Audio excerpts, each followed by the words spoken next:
옛날 옛적 프랑스의 조용한 마을 가장자리에 큰 숲이 있었습니다. 이 숲은 주민들 사이에서 마법의 숲이라고 불리며 깊은 곳에는 마법사들과 초자연적인 존재들이 산다고 전해졌습니다. 마을 사람들은 그곳에 들어가는 것을 금기시했지만 누구나 한 번쯤 그 신비한 곳을 궁금해하곤 했습니다. 마을에는 엘렌이라는 용감하고 호기심 많은 소녀가 살고 있었습니다. 그녀는 항상 숲의 이야기에 귀를 기울였고 언젠가 꼭 한번 그 숲을 탐험하리라 마음먹었습니다. 어느 날 밤 엘렌은 결심했습니다. 밝게 빛나는 달이 그녀의 길을 비추었고 그녀는 숲으로 들어갔습니다. 숲속은 밤에도 신기하게 빛나는 신비로운 식물들로 가득 찼습니다. 엘렌은 숲을 탐험하던 중 수년 동안 아무도 찾지 못한 신비한 호수를 발견했습니다. 호수의 물은 은빛으로 반짝였고 가운데에는 연꽃 위에 앉아있는 작은 요정이 엘렌을 바라보고 있었습니다. 안녕하세요, 용감한 소녀요. 나는 이 숲의 보호자 루미입니다. 요정이 말했습니다.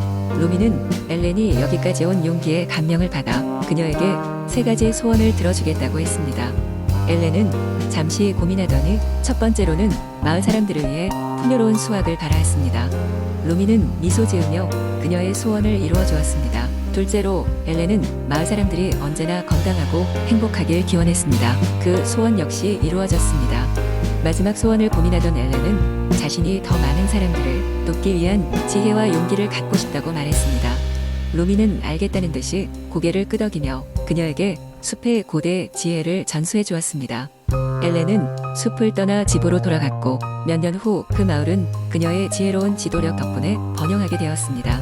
이렇게 엘렌과 마법의 숲 이야기는 마을 사람들에게 오래도록 전해졌으며 엘렌은 그 후 마을 역사에서 빛나는 인물로 남았습니다.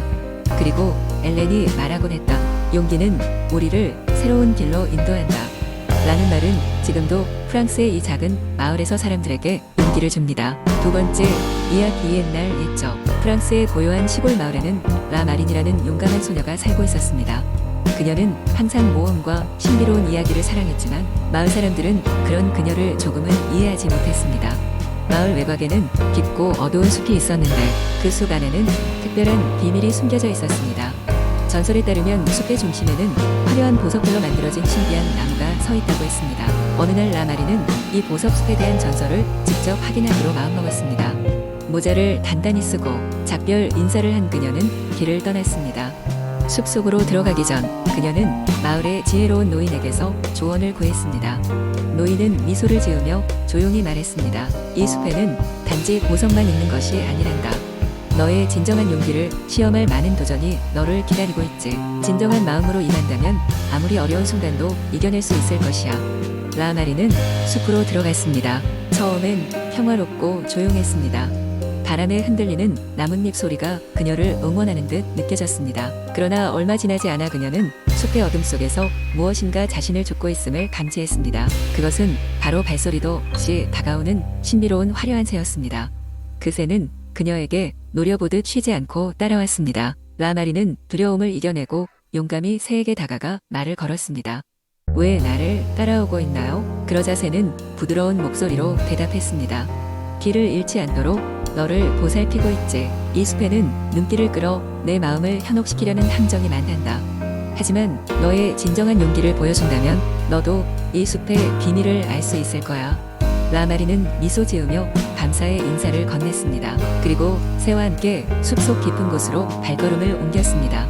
길고 험난한 여정 동안 라마리는 마법의 생명체들과 만나고 장난꾸러기 요정들의 시험을 통과하며 자신의 두려움을 마주해야 했습니다.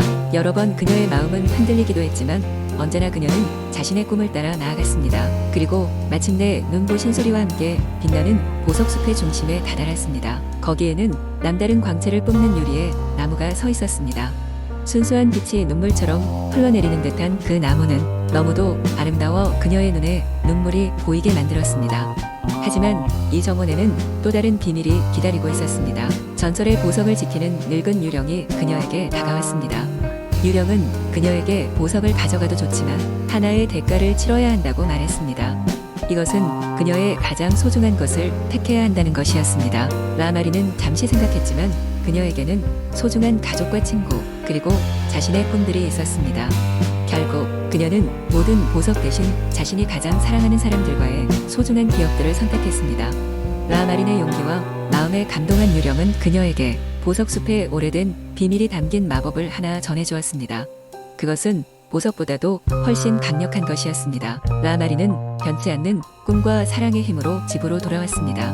그녀의 이야기는 마을 사람들에게 널리 퍼졌고 그녀의 용기는 오랜 세월 동안 전설로 남았습니다. 라마린은 이러한 경험을 통해서 진정한 보석이란 눈에 보이는 것이 아니라 마음속 깊이 간직한 것임을 깨달았습니다.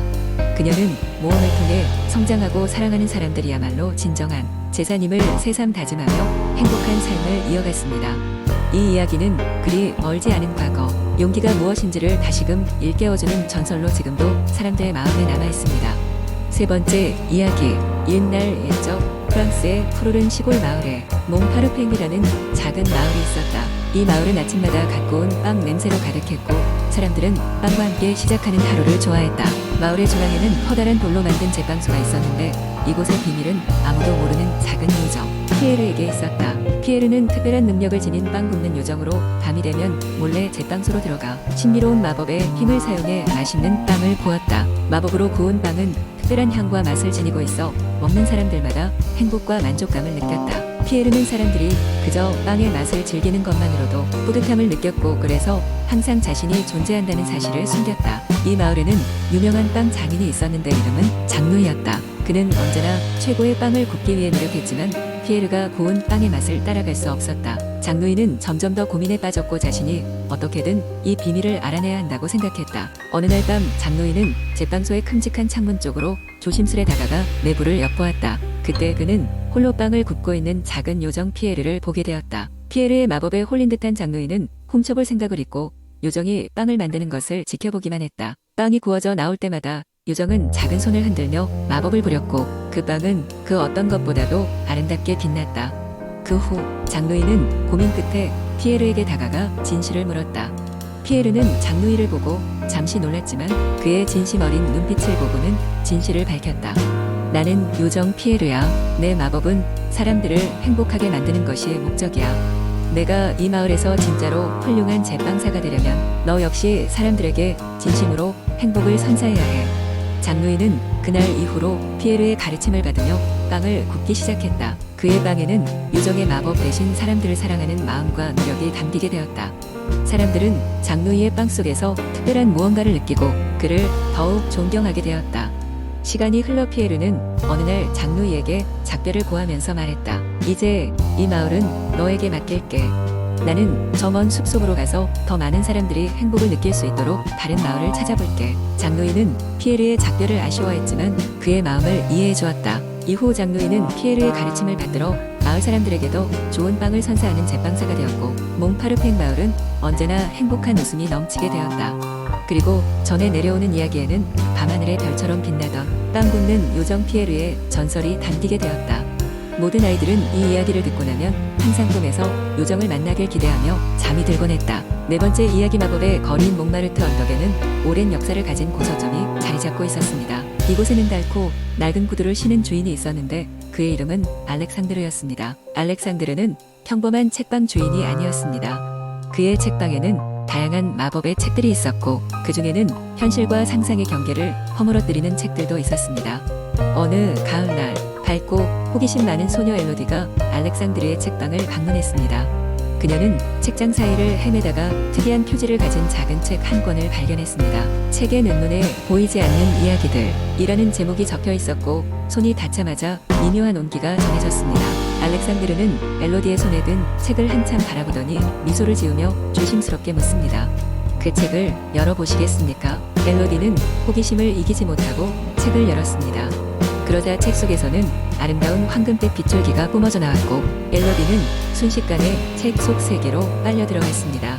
엘로디가 도착한 곳은 파리의 과거 19세기 말의 몽마르트 언덕이었습니다. 이곳에서 그녀는 미술가들과 음악가들 그리고 작가들이 어울리는 화려한 밤문화에 휘말리게 되었습니다. 그녀는 그곳의 예술가들과 친구가 되었고 그들과 함께 꿈을 나누며 독창적인 작품들을 창조해 나갔습니다. 그들은 모두 자신들의 이야기가 세상의 색채와 음률이 되고자 했습니다. 그러나 엘로디는 이 세계가 영원할 수 없음을 깨달았습니다. 그녀는 알렉산드르의 충고를 떠올렸고 현실로 돌아갈 방법을 찾기로 결심했습니다. 그 과정에서 엘로디는 자신의 용기와 꿈의 세계와 현실 세계를 연결하는 법을 배웠습니다. 그녀는 각 세계가 서로에게서 영감을 얻어 성장할 수 있음을 깨달았고 그것이야말로 진정한 마법임을 알게 되었습니다. 마침내 엘로디는 책을 다시 열고 황금빛이 가득한 빛의 길을 통해 현실로 돌아왔습니다. 그녀가 알렉산드르의 책방으로 돌아왔을 때 알렉산드르는 조용히 미소 지으며 그녀를 맞이했습니다. 엘로디는 책방을 떠나기 전 자신이 경험한 이야기를 글로 남기기로 다짐했습니다. 알렉산드르는 모든 이야기는 끝이 없다고 말하며 새로운 이야기의 시작은 언제나 기다리고 있음을 상기시켰습니다. 엘로디는 그 말을 가슴에 품고 현실 세계로 돌아가 자신의 이야기를 써내려가기 시작했습니다. 그녀의 이야기들은 파리의 마법을 품고 있었고 그녀는 자신의 글로 더욱 많은 사람들에게 상상력의 씨앗을 심고자 했습니다.